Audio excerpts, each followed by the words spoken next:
This has led to rising healthcare costs and can also contribute to a degraded military force. Smoking cessation programs have been shown to be successful in aiding smokers to quit. Fresh Start is a smoking cessation program that was developed by the American Cancer Society. This study assessed the efficacy of Fresh Start when it was managed by a medical provider among active duty personnel in a deployment to the Middle East. Tobacco has a long and storied history in the Americas. Columbus first witnessed its use by the natives of the lands he encountered during his voyages. This product eventually made its way back to Europe and was commonplace throughout the colonial empire. Tobacco was a major component of the agricultural industry in the United States. Tobacco use grew rapidly in the first half of the 20th century. This was due to the massive advertising campaign by the tobacco industry and also by the addition of tobacco in military personnel's food rations. As the use of tobacco increased, so did the rates of lung cancer and other ailments. Given this supposed link, several large studies were conducted. However, due to the retrospective nature of these studies, they were not taken seriously when they showed that nicotine use contributed to serious healthcare consequences. E. Kyler Hammond and Daniel Horn were two doctors who pursued the link between tobacco and serious illnesses in another study. This was a prospective study that involved 188,000 men. Their findings were published in the August 7, 1954 issue of JAMA. Here they stated, "It was found that men with a history of regular cigarette smoking have a considerably higher death rate than men who have never smoked." Dr. Hammond went on to conduct another large study called the Cancer Prevention 1 study. The findings from this study led to the 1964 Surgeon General's Report on Smoking and Health, where he stated, "Cigarette smoking is a health hazard of sufficient importance in the United States to warrant appropriate remedial action." That report led to sweeping tobacco policy changes in the United States. Tobacco companies continue to fight against these studies and any measures to curtail smoking. Their efforts even led the Justice Department to introduce racketeering charges against them in 1999. In 2006, after numerous ploys to delay a ruling, U.S. District Judge Gladys Kessler ruled against the tobacco companies. She cited that the defendants have marketed and sold their lethal product with zeal, with deception, with a single-minded focus on their financial success, and without regard for the human tragedy or social cost that success exacted. These legal judgments started national anti-smoking campaigns. The anti-tobacco measures were largely successful in reducing the amount of tobacco users in the nation. The prevalence of adult smoking in the United States declined from 20.9% in 2005 to approximately 18% in 2012. However, certain segments of the population did not experience this decrease. 25% of active duty military personnel continued to smoke cigarettes. The DoD recognized the adverse health effects of nicotine and started campaigns to fight it. The CDC estimated that 443,000 deaths are related to nicotine use annually.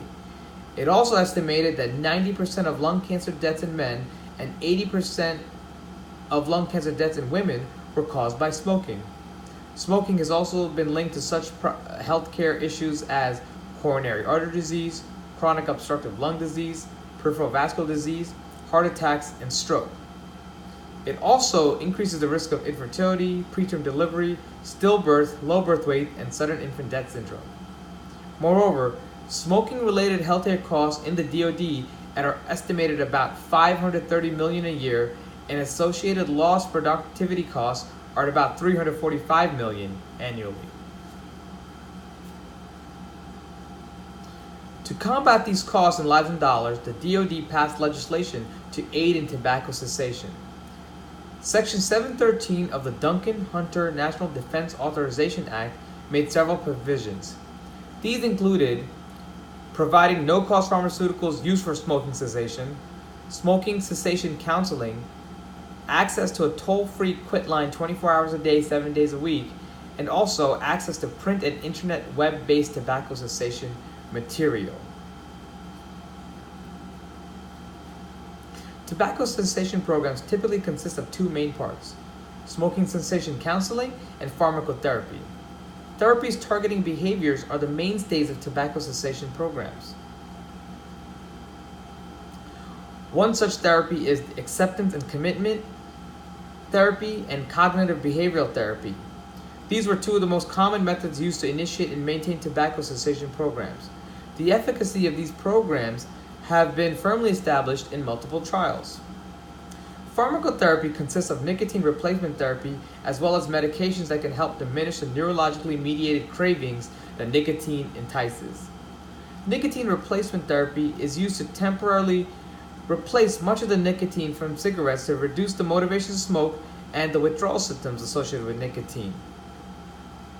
Over 150 clinical trials have been analyzed, with 117 of these having more than 50,000 participants. The results from all these showed that multiple commercially available forms of nicotine replacement therapy, including the gum, the transdermal patch, nasal spray, inhaler, and sublingual tablets or lozenges, can help people make a quit attempt to increase their chances of successfully stopping smoking. The rates of quitting with NRTs have been cited as 50 to 70%.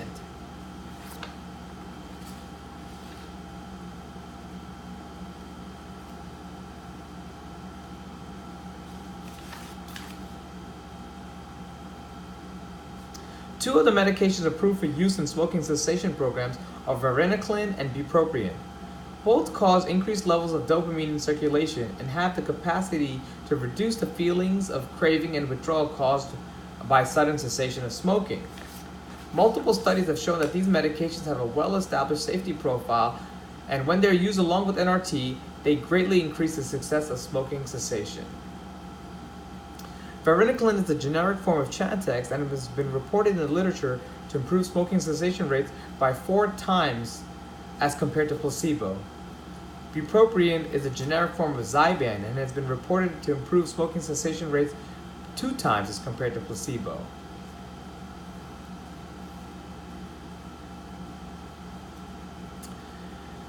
Given the enormity of this problem, our study was designed and conducted to ascertain the effectiveness of a smoking cessation program that utilized motivational counseling along with nicotine replacement therapy and other pharmacotherapy adjuncts during a combat deployment. The cohort was a special Marine Air and Ground Task Force that consisted of approximately 1,000 Marines and sailors. The study's main objective was to ascertain the efficacy of a medical provider-mediated motivational smoking cessation program among active duty personnel in a deployed setting. Previous studies had been conducted among active duty personnel in a garrison setting, with members' self-reported smoking cessation rates at 25% at 3 months. The endpoint was to ascertain if nicotine cessation occurred 3 months after the smoking cessation, primarily by a member's self-reporting smoking status. The participants were active duty Navy Marine Corps personnel at the Al Jaber Air Base in Kuwait. They were aged approximately 18 to 36 and predominantly male. At the medical facility, 110 patients were seen in sick call. Of these, 46 screened positive for nicotine by answering 4 questions. These were: do you use tobacco products? What type of tobacco products do you use? How long have you been smoking? How much do you smoke? 31 of the 46 patients screened stated a desire to engage in the smoking cessation program. The smoking cessation program used in the study was developed by the American Cancer Society and called a Fresh Start Smoking Cessation Program. It involved 4 30 to 45 minute sessions over a span of 4 weeks, followed by a follow-up session between weeks 6 through 12.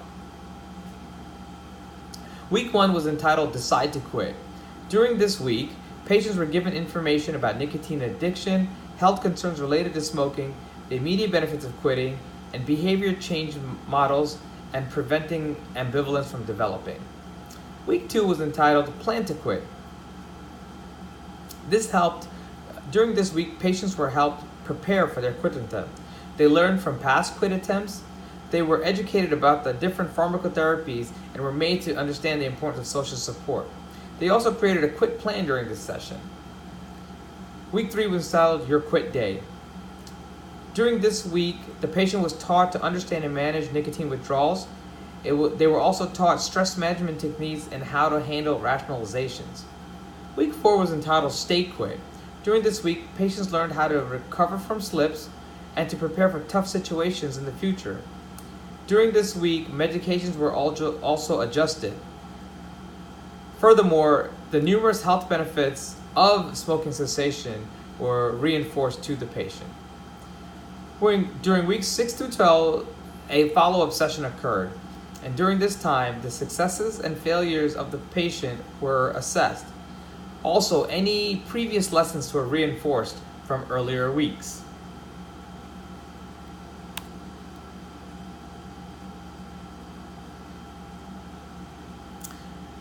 During week 3 and 4, members were given nicotine replacement products in the form of Nicorette gum or Nicoderm patch.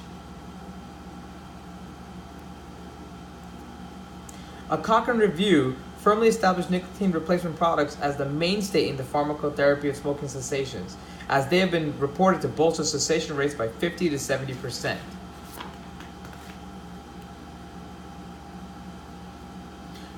During the week 4 session, those who endured difficulty adjusting to cravings were given Chantix.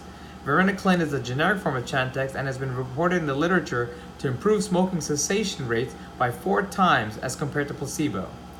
10 members voluntarily asked to be seen for an extra session during weeks 6 to 12, requesting further pharmacotherapy in the form of bupropion or Zyban. As previously reported, this substance has been noted to improve smoking cessation rates by 2 times as compared to placebo.